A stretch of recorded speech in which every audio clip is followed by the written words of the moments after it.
Southeast Asian nations are quite jealous about their position in shaping regional security architecture. In particular, they love to speak of ASEAN centrality, namely, Association of Southeast Asian Nations playing a key role in shaping relations among all major powers in this part of the world. But the reality is that the ASEAN has had quite a few challenges in recent years. On one hand, the festering civil war in Myanmar has really exposed the limitations of ASEAN in dealing with problems in its own backyard.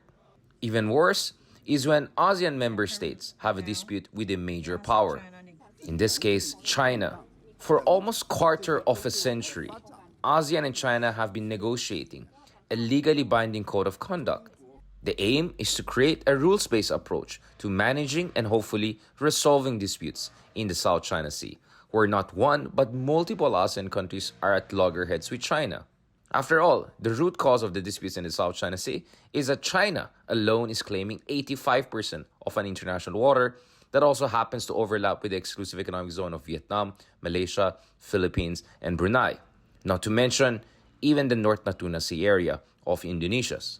So, what are the views of outside powers, including Australia or the United States vis a vis ASEAN? Is the emergence of the quadrilateral security dialogue of India, Japan, Australia, and US a way of saying to ASEAN, well, maybe you're not doing a good job, let the big boys take care of it? And are there divergences in terms of the approach of other major powers in the Indo-Pacific? Is Australia, for instance, adopting a unique and distinct approach to the South China Sea disputes and relations with ASEAN? And what about relations among Quad powers themselves? Australia and Japan, Japan and India, Australia and India, and most importantly, between Australia and the United States. And with the US elections approaching fast and it looks like a toss-up until the 11th hour, are we going to see a significant shift in American foreign policy should Donald Trump return to the White House next year? In order to understand these issues, we have a special guest. Thank you very much, John, for joining us. A lot to discuss about, well, this part of the world and the broader Indo-Pacific region. First of all, what are your impressions about developments in Southeast Asian region with the latest ASEAN summit? Before we talk in more specific terms about the Philippines, I mean, because the latest ASEAN summit did not necessarily create the fireworks people were expecting, or actually, I don't think many people are expecting much from the ASEAN anymore. But there were also some, discussions about whether China and Russia were creating some difficulties in the East Asian Summit, in particular. What is your understanding of ASEAN nowadays? Frank opinion about ASEAN, yeah. ASEAN did a great service to the region 20, 30 years ago. But in a current environment where you've got outside big powers, United States and China, but also Japan, for example, butting heads in a region, ASEAN has to find a new relevance. And it hasn't been able to do that. One of the main problems with ASEAN is that it insists on this notion of consensus. Now, you've got 10 states, and they are not going to agree on how to manage things with the United States and China. So what happens is ASEAN avoids the difficult issues. And if it keeps doing that, my fear is in 10 years' time, it's going to be a much less relevant organization than it has been in the past. Is this a surprising turn in events from an Australian point of view? Because I remember, back in the day, for instance, and we just had a summit between Australia and ASEAN, but the inaugural one back in 2017, there was a lot of optimism. I remember some of our friends in ASPI, among others, were even suggesting maybe down the road Australia could be an associate member or some sort of a really tight strategic relationship between Aussie and Australia, and even friends in Kiwi friends, right?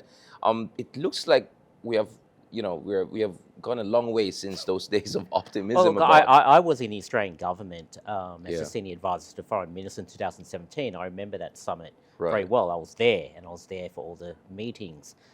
I thought there was a false optimism even then about ASEAN, and it was this idea that ASEAN could provide a collective voice that could keep the Chinese in check. Now, as we know, the Chinese have been able to win over some ASEAN members, and that was the case when back in 2017. So in that situation, I think was always misplaced optimism that ASEAN could be the strategic voice or even a strategic force. It never was that. It never could be that. And it's still struggling. I would say it's struggling even more now to find its role in a region. Where do you think is this coming from? Was it wishful thinking? Was it, well, let's give it a shot? Or kind of an eyes wide open? We know the limitations, but it's worth the try. To be fair, because you were advising back then the Yeah. Turnbull administration, and I found Prime Minister Turnbull to be a very, a very realistic person. I think he understood the difficulties of this moment. This is the Trump era. In the Philippines, you had the Duterte era. Um, what were the assumptions that were driving Australia's really huge Yeah. investments? Front loading strategic capital in the way it did. I think within Australia, there's been this idea that ASEAN is the gateway for outside powers like Australia to show our good regional citizenship. Hmm. So you pay lip service to ASEAN, you say all the good things about ASEAN, but privately you don't rely on ASEAN to really move the dial in any way. Mm. Now, back in 2017, a couple of things. One, there was probably still a bit more optimism about China in Australia, but also in the region. And the second thing was that the rivalry between the United States and China wasn't as out in the open Right. as it was. But even in terms of Chinese behavior with some ASEAN members, like the Philippines, China has been gradually becoming more assertive. But, you know, 2017, what's that, 8 years ago, Yeah. the Chinese were not as bad as they are now. So over time, an organization like ASEAN just hasn't been able to really adapt to these sorts of circumstances. And I would note that, the one thing ASEAN says it's there for is to protect the interests of its members. However, I noticed even back in 2017, but even more so, Mm. every time the Chinese illegally violate Filipino maritime space or even Malaysian or Indonesian, I don't hear ASEAN uh, raising a voice to criticize the Chinese on behalf of its own members. So this is just another example where these really are existential moments for ASEAN, and naturally, whether it's the Philippines, Vietnam, or other countries, if ASEAN doesn't provide any kind of cover for them, they will look elsewhere. And once that happens, the beginning of the end, um, that's the signal of the beginning of the end Right. for Uh, ASEAN as a relevant entity. well, obviously, that's the ASEAN, as a collective, and it's consensus based, and that comes with a lot of limitations of its own. One thing, though, I've noticed between the inaugural summit that we were mentioning during the Turnbull administration and the more recent one under the Albanese administration is there is some shift, right? In a sense that, back in 2017, Australia, uh, compared to practically all of the members, with the exception of Indonesia, was a large economy, right? Wealthy, large economy, and that gave it a lot of leverage. What I noticed in the latest summit was some of the member states were already talking about themselves as middle powers in their own right. So Vietnam, Australia, in addition to Indonesia, Australia, the Thai, political establishment wants to project itself as a middle power. The Singaporeans have already been kind of a global mediator in many ways, and now increasingly, we'll discuss this. The Philippines is also positioning itself as a kind of a middle power, as we see in the Lowy Institute rankings, for instance. Is there at least a recognition that maybe with the ASEAN 10, kind of organization, it's a kind of a small and medium enterprise without the human rights charter, as some would put it, but in terms of dealing with individual rising stars or rising powers, maybe there's more to it. Well, Southeast Asian countries are getting richer, and therefore their size in relative and absolute terms is getting larger and larger. So yes, that's undeniable. But if you look at our region, right? I mean, let's be clear. Our region are filled with a couple of giants. Yeah. You've got China. China, even in military terms, forget economics, where it dwarfs all the other ASEAN countries. Even in military terms, China spends more on its military than the combined Right. military budgets of not just ASEAN states, but the entire rest of Asia, right? So if you want real leverage, if you want a real Mm. seat at the table to put it bluntly, you need great power friends. Now, you look at Australia, it is true that if you look at the projections, there will be countries in Southeast Asia who will have a larger GDP than Australia, and obviously already Right. far larger populations. This is not something Australians really want to openly admit, but one of Yep. the reasons why we have leverage is because we have relationships with the United States and the Japanese in a way that most Southeast Asian countries don't. So Philippines, from a size point of view and a capability point of view, is a relatively weak nation. But because of its return, in a sense, to its alliance with the United States, Philippines will have a greater weight. Now, this is not something necessarily smaller countries want to hear because they value their independence, understandably, they value their autonomy. But because of the pure imbalance of power in our region, if you don't have a great power ally, you'll find it very difficult to shape anything in our part of the world. That's a perfect segue to the Philippines. I'm curious, how do folks in down under understand the shift in Philippine foreign policy? Is this a reversion to the mean? Because it's not like this is the first time the Philippines is taking an assertive stance. We were the only country in the region to take China to international court. By 2016, you already had a binding arbitral tribunal award, which obviously the Chinese are trying to still play down and reject. But nevertheless, it's final and binding. And we have been a U.S. treaty ally for quite some time. And we have a status of forces agreement with Australia, which was extremely instrumental during the anti-ISIS Daesh operations in 2017. We have a close relationship with Japan, which is getting closer by the day. And then now you have the element of the United States. What is the understanding down under? Is this a reflection of the failures of the Duterte administration's strategic flirtation with China, or is this because of the genius of President Marcos Jr.? Because I know, in fairness to President Marcos Jr., I mean, of course, it comes with the baggage. We're talking about President Marcos Jr. Don't worry, you can be honest about it. But he did pretty well if you look at his interventions, whether it's the speech at the Law Institute, speech in your parliament. What is the reception in Down Under?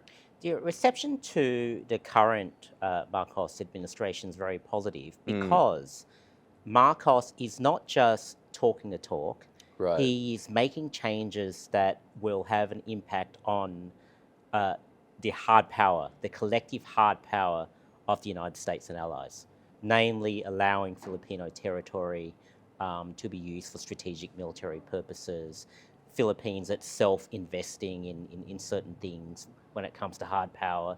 And these are changes which can't be undone by the next administration, or will be very difficult to be undone. So the point I'm making is that the reason why the Australian reception to the current Marcos administration is very positive, in our view, it is an example of a Southeast Asian nation doing what they can to make real changes to the hard power balance, which is in our collective favour.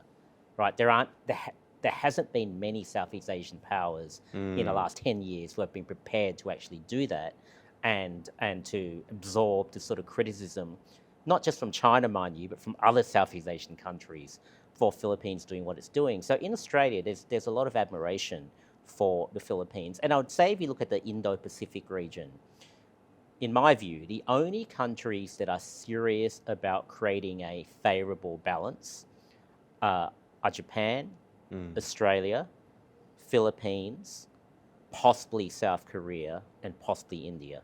Right. All the other countries, and this is not necessarily criticism of them, I think it's just more my observation, all the other countries are there hedging in various ways, but they are not so serious in creating a hard power balance. Are to they check free China's- riding to a certain degree? I mean, could you make a plausible argument that the rest are free riding because they know, like within ASEAN, the Philippines is going to take the punches, right? Because that's the sense we have a lot of time, that we're the ones taking the punches, and the rest, we were the one who took China to international court. Next thing you know, the Vietnamese and Malaysians are also leveraging the same arbitration award. We're taking the punches right now in the South China Sea, areas we call West Philippine Sea, creating a lot of bad publicity for China and pressure. And our sense is other neighboring countries are benefiting from that without standing with us. Is that how it's seen also in Down Under, that there's some sort of free riding on the sacrifices?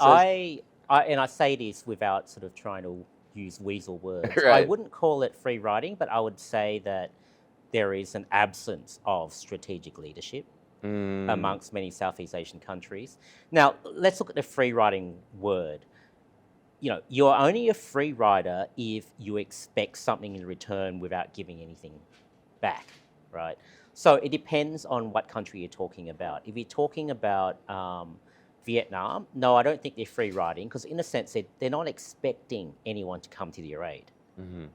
But if you are a country expecting either the Americans or the Japanese or the Australians or even the Filipinos to not even come to your aid, but to absorb some of the criticisms that comes from standing up to China, then yes, you're a free rider. But it really depends on what your expectations are. But as I mentioned, I do think there is an absence of strategic initiative and leadership amongst many Southeast Asian Except the countries. Philippines. Your understanding Except the Philippines. Except the yes. Philippines. And look, I'll be clear.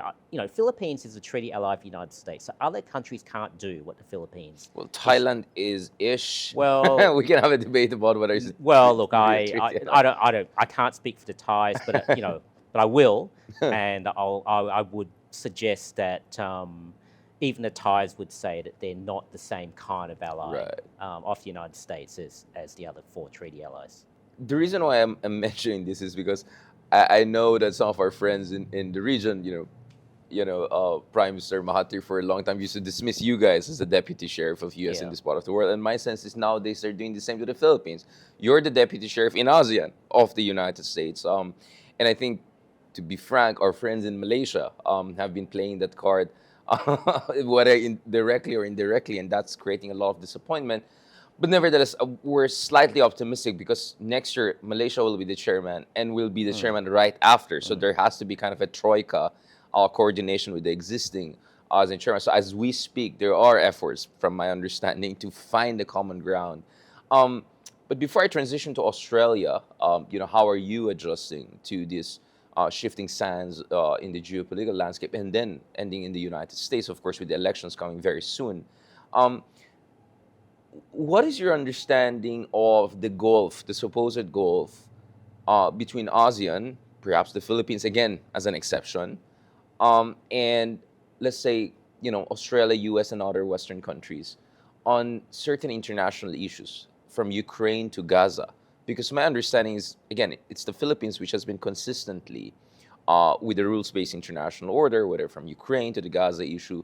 But it looks like there's huge difference between the rest of ASEAN, especially Muslim majority countries like Malaysia and Indonesia on one hand, and Australia. How are you balancing that out? Because some are even saying that the Gaza issue in particular is being weaponized by China to say we are fellow global South countries, and Yeah. look at this Western countries with their double standard and turning a blind eye to clear violation of international law in the Gaza conflict. How is the understanding of that issue and the strategic implications from Canberra? Um,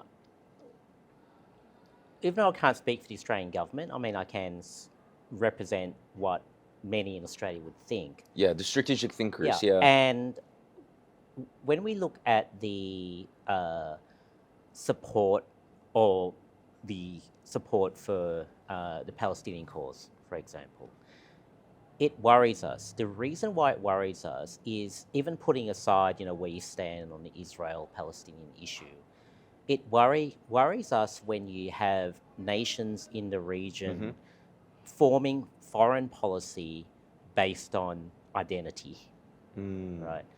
So if you have Muslim majority countries automatically siding with Muslim causes, I think that would be a worrying trend.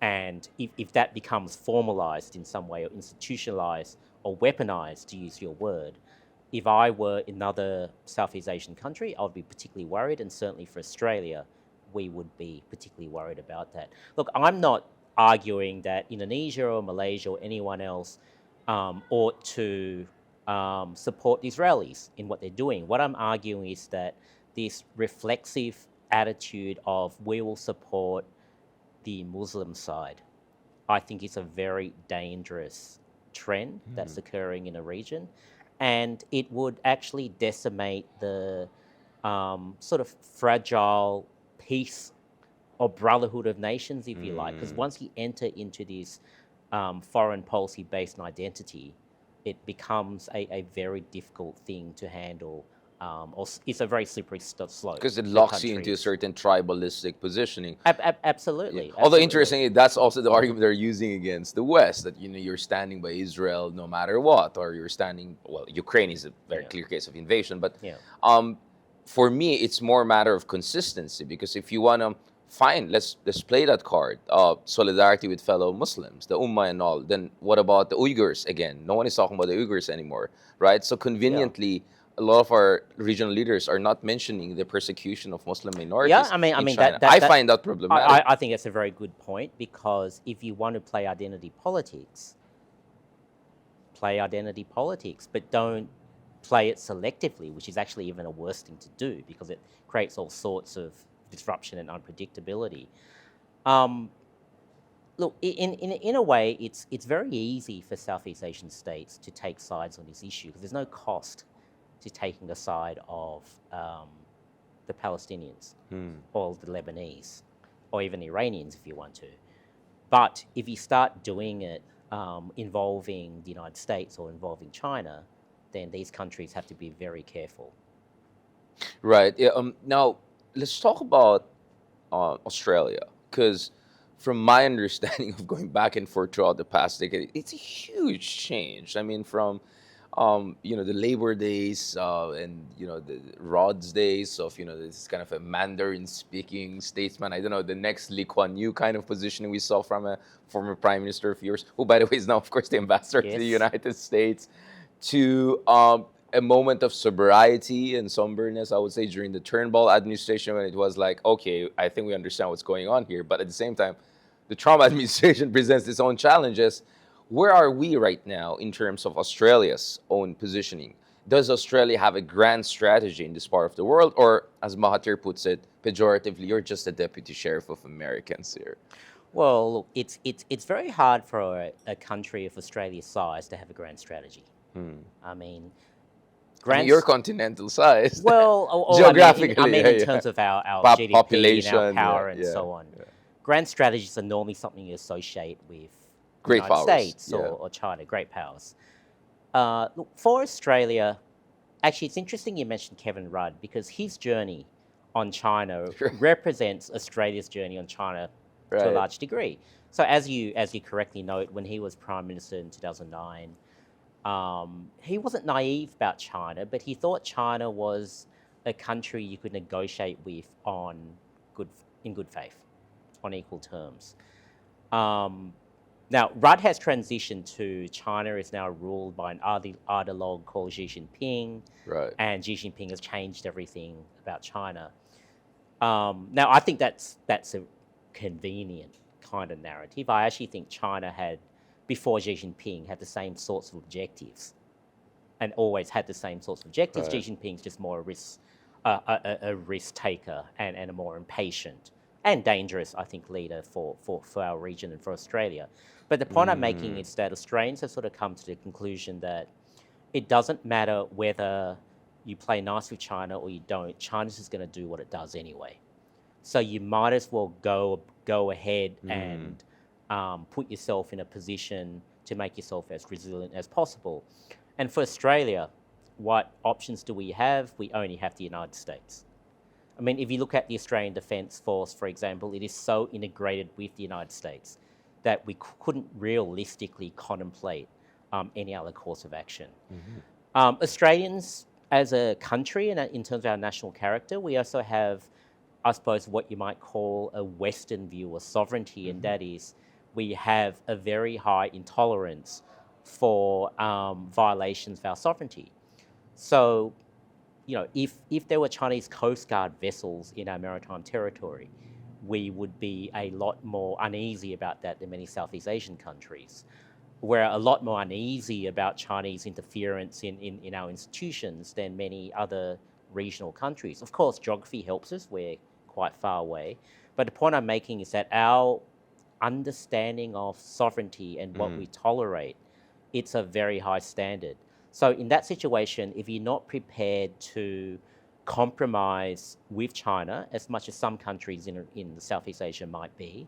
You don't have a lot of options but to double down on the alliance with the Americans. So I wouldn't necessarily call that a grand strategy, but that certainly is our response to our perceived challenge and our perceived threat. Speaking of sovereignty, of course, my understanding is one of the driving forces of Australia's foreign policy recalibration throughout the years is malign influence. I mean, the case of Senator Sam Daciori, someone who I used to actually follow as a kind of a rising star, probably someone who could be your version of Obama from an immigrant background, young, charismatic, and then next thing I know, he's saying weird stuff on the South China Sea issue. Of course, as a Filipino, I felt like, what the heck is this guy talking about? It sounds a little bit like the Chinese talking points. And then from there, you have, all sorts of different regulations, legislations, recalibrations on malign influence. Can you tell us a little bit about that? And then what is the lesson for other countries? Because we are even more frontline than you guys. And as we speak, this administration, this country is trying to clean up a lot of mess created during the Duterte administration because we don't know how many intelligence operatives, questionable characters, not to mention criminal and drug syndicate groups from China have been infiltrating our country. This is an issue very close to me because I was in the heart of government when all this started, and obviously very supportive of it, and I was sort of pushing it as well. The Australian experience is this, that yes, there was and is a lot of Chinese influence and infiltration in our institutions and a lot of our community groups and so on. Our experience is that you can pass legislation, which we've done, but you have to remember that a lot of malign influence is not necessarily criminal. Interesting. Right. So, for example, if you're an Australian company and you do business in China and you know that supporting the Chinese position South China Sea will get you more business, that's not a criminal act. So the point I'm making is that to address this problem, you can't criminalize everything. And so what Australia did was that the government and responsible journalists, we publicised it. Transparency. Yeah, and we made it antisocial to do normative these sorts of things. approach. It's a normative approach. Yes. So you don't go to jail for doing it, but you receive a social You get prize. called out. Exactly. Now, this, by the way, was one of the main reasons why China was so angry with Australia. Because we opened up the black box of CCP dark arts. We made it a national issue and a national conversation. This was very uncomfortable for the Chinese Communist Party. And by doing this, I think we made our country more resilient, but we also made ourselves a target for the Chinese. Now, Australia is, of course, different to a lot of countries in Southeast Asia, including the Philippines, because, yes, we have Chinese Australians, but it's not to the same extent throughout our whole society that Philippines would have Chinese culture, Chinese people, and influences and so on, malign or benign. So in Australia, this issue was easier in a sense to manage. Address. But nevertheless, look, any country that's serious about making it anti-social to allow yourself to be influenced, you will have a target on your back. But if you don't do it, then that Chinese influence will grow. Try to put you a little bit on the spot here, because it used to be based also in Taiwan as a scholar, and always have been following Taiwanese politics. One of the bizarre things happening there is the Kuomintang party tends to, very ahistorically, if not anti-historically, reflect positions that are much closer to the, what folks in Zhongnanhai are looking at than what majority of Taiwanese perhaps are looking at. Does Australia have that problem in a sense that, I'm hearing a lot about Labour Party, not as a whole, but elements within Labour Party, former top members of the Labour Party. So this is the Sam Daciori case was obviously, something, it crossed a certain line. But our understanding from the outside is that there are a lot of people in the progressive or in the Labour circles who tend to be, some would say, a little bit over-understanding of China's position and over-critical of Australia's position, including the Aukus issue, for instance. Can you tell me a little bit about the partisan issues and politics in Australia? The Labor Party in Australia, the Left of Centre Party, the government, and they're in power at the moment, the government has largely followed the Conservatives in terms of policies against China, with the United States, and so on. But within the Labor Party itself, there's a very strong anti-American element. Mm, And that anti-American element's basically the same element as the pro-China element. And the reason why those two things are always together, the anti-American and pro-China, is because if you're anti-China, you necessarily have to be pro-American because we have no other option. right, yeah. So if you're anti-American, you tend to be pro-China because you have a real dislike for Australia relying so much on the United States. So that's one element of it. There is a second element which I think you are getting at, and that is that in some elements of particularly the Labor Party, and I don't want to overstate it, but it has happened. In some elements of the Labor Party, there has been direct infiltration, and I use that word very deliberately, Right, by pro-Chinese individuals and right, entities. Right. It's not the mainstream of the Labor Party, right. but it is a minority but significant and influential element of the Labor Party. Now, the current Labor government, the Albanese government, I can't fault them in the sense that they have continued policies on Aukus. Right. I wouldn't, it would be unfair to call them a pro-China party, even though they're not They're as hard not, on yeah. On China. Quad also, Yeah, continuity, yeah. but remember, there are elements in their base where Right. they can't push as hard as the Conservatives could push. And I'll end with this on this issue. At the Labor National Conference last year, there was a majority of delegates who wanted to disavow Aukus, to walk away from the Aukus agreement. Now, the reason why this motion wasn't put to the vote was because those in power in the Labor Party did some tactical, cunning manoeuvring to remove this motion from the Right. conference. But the point being, there's a sizable group of people in the current ruling party who don't like our alliance with the Americans and who don't have a problem Including a former with what prime China's minister doing. or two, right? What is the state of the AUKUS debate and then the actual situation when it comes Yeah. to AUKUS and acquisition of that technology? Yeah. Why is AUKUS so important to Australia? Because we keep on hearing it's fiscally unsustainable, it's strategically excessive, it raises some long-term problems and risks. Philippines, I think, is the only country in Southeast Asia that has openly supported it, including Yeah. the foreign minister of Duterte, not Duterte himself, but so because we clearly said it's good for balance of power in the region. We're shameless about it, and we're clear that we need something like AUKUS. Yeah. What is the situation down under? Well, it really depends what you mean by AUKUS. I mean, in its The submarine deal in yeah. particular. Well, I yeah. think that's what I'm getting at. I mean, Yeah. what AUKUS essentially is a agreement between the three countries, UK, America, and Australia, to share military technology, right? So submarines is just the one component of AUKUS, but I know it's Yeah. become sort of conflated with AUKUS Right. itself. So I'll separate several things. The AUKUS element is going well. All three countries have passed legislation.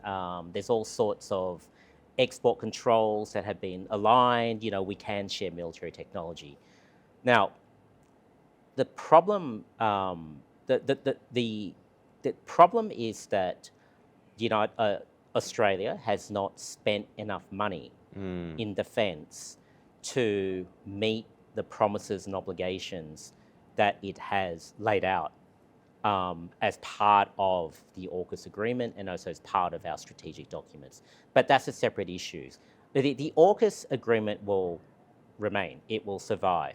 The issue is whether we'll find the money to actually build and buy the submarines. So it's that the we say we'll do. operationalization of some of these major big Yeah, ticket yeah. acquisitions rather than Yeah, the broad yeah, strategic yeah. framework of AUKUS. Yes, indeed. I mean, I was just in New Zealand just the other month, and there were huge debates about this. And some folks even from Australia tend to join the debates in New Zealand against, because there's also discussion about the second pillar of AUKUS, if other countries can get involved, if not directly at the first pillar level. I want to ask also before we go to the United States, which I think is a culmination of our conversation for today. What is the stance of Australia on the South China Sea disputes and also Taiwan. And the reason I ask this is because the Philippines fortuitously were smack right in the middle of that.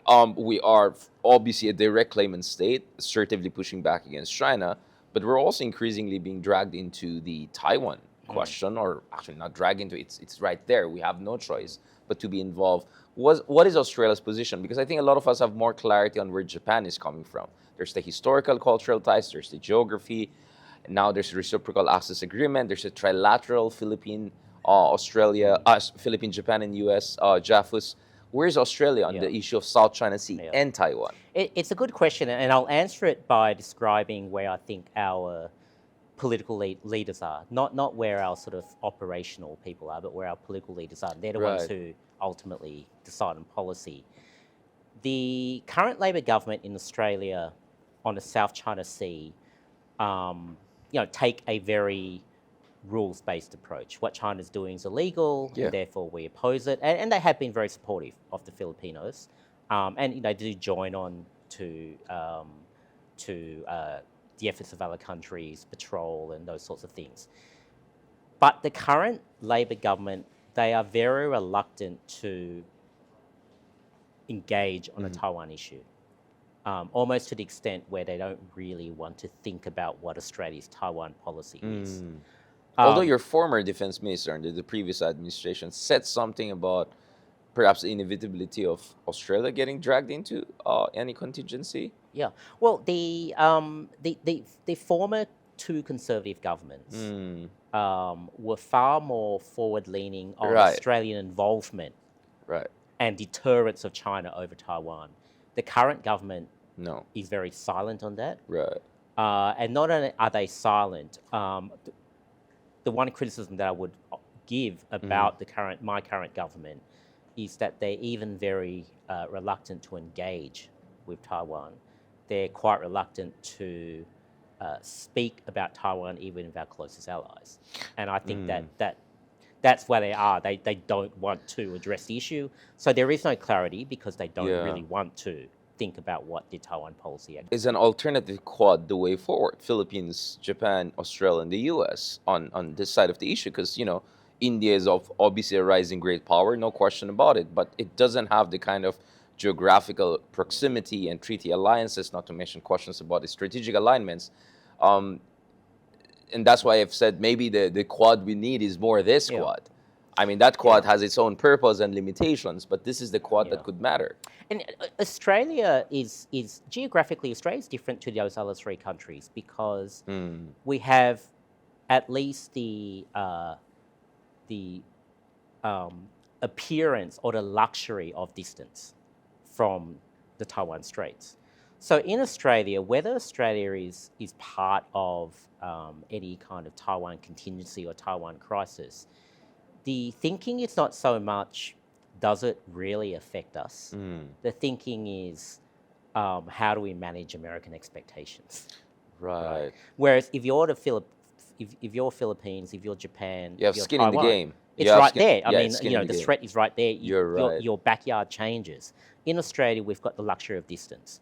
So from that point of view, there's not as much of the psychological or policy urgency to think about these things. So if, for example, such a quad or collective security agreement was proposed to Australia, I doubt the current government would entertain it. But a more conservative one. I think a could. more conservative one would at least give that serious consideration, but I doubt the current government would. And I think that perfectly lays the predicate for the final part of our conversation today, which is the United States.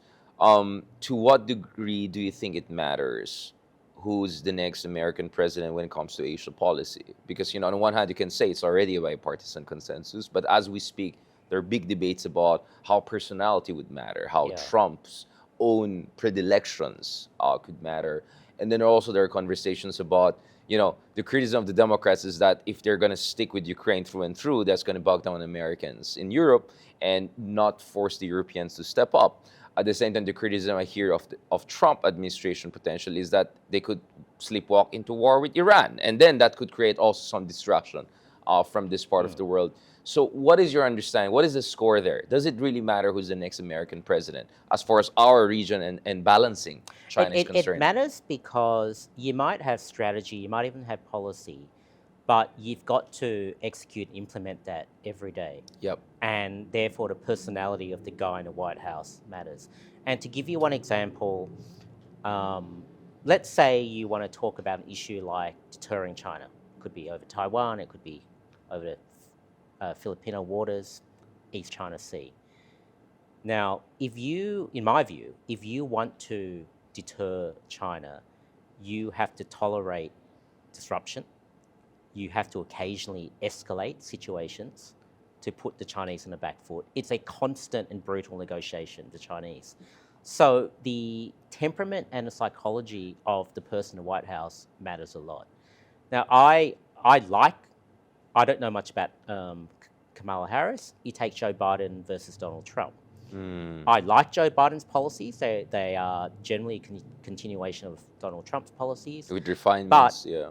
Joe Biden has not the same tolerance for disruption with China.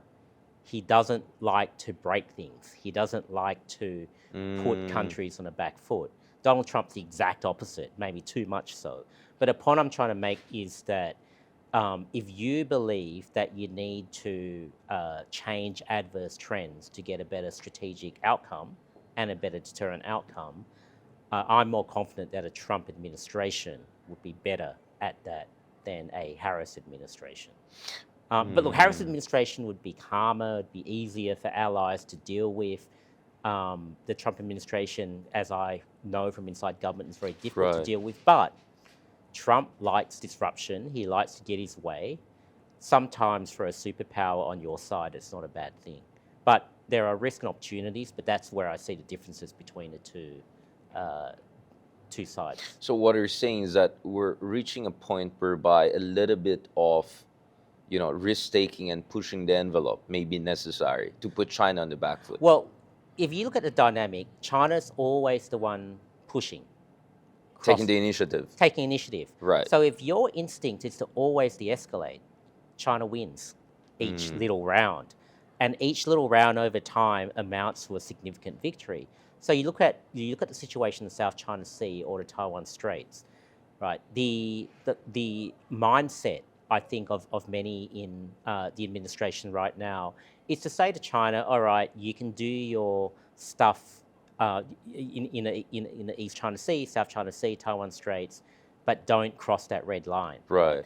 But the problem is that every time China does an exercise in South China Sea, in the Taiwan Straits, it is perfecting its operational capability to one day cross that red line.